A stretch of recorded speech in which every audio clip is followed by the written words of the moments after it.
Jóvenes, buenos días. Para hablar acerca de la literatura de Roma, hay que irnos paso a paso y viendo los detalles más importantes de la historia de ellos. ¿Por qué la historia y qué relación con la literatura?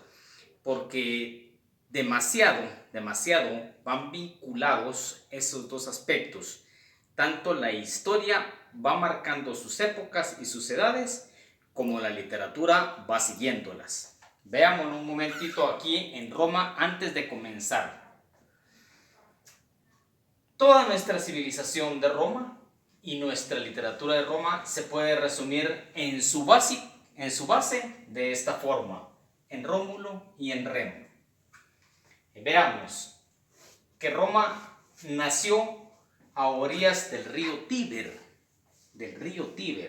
siendo sus fundadores los hijos de Navarrea, que su tatarabuelo y su descendencia de semidios venía siendo Eneas, y su tío era el rey Amulio, el rey que tenía prácticamente todas las tierras de esa costa del Éufrates, donde estaba prácticamente todo lo de Cartago. Ahí, en prácticamente lo que ahorita conocemos como Italia, pues ahí fue donde se descendieron ellos, toda esta pequeña gran familia. Eran hijos de un dios, eran hijos del dios Marte, precisamente era el dios de la guerra. Y ahí, en esta mitología, es donde entra la literatura, porque la literatura nos enseña y nos da a conocer bastantes pistas de lo que la historia ha forjado. Vamos aquí arriba. Navarrea pues se suicida, tuvo una fugaz relación con el dios Marte, y una loba los toma, los amamanta como que si fueran sus propios hijos. Para ella era una gloria tenerlos a su lado. Posteriormente, ya grandes, ellos quedaron en fundar una ciudad. Ambos se pelearon. Rómulo mató a Remo. Rómulo se proclamó, como dice aquí, Rómulo se proclamó como el primer rey de Roma en esa ciudad que ellos fundaron.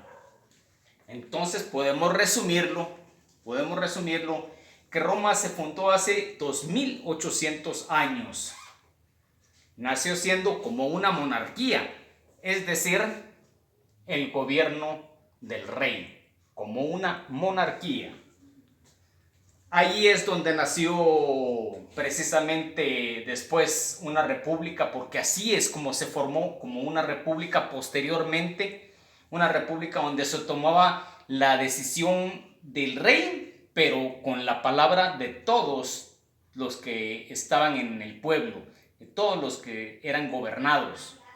Y ahí es donde nació el SPQR, el Senatus Populus Roma, que quiere decir el Senado del pueblo romano.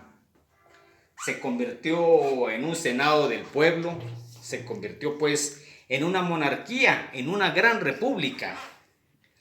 Y Julio César se convierte en el primer emperador, en el primer César, en el primer dictador.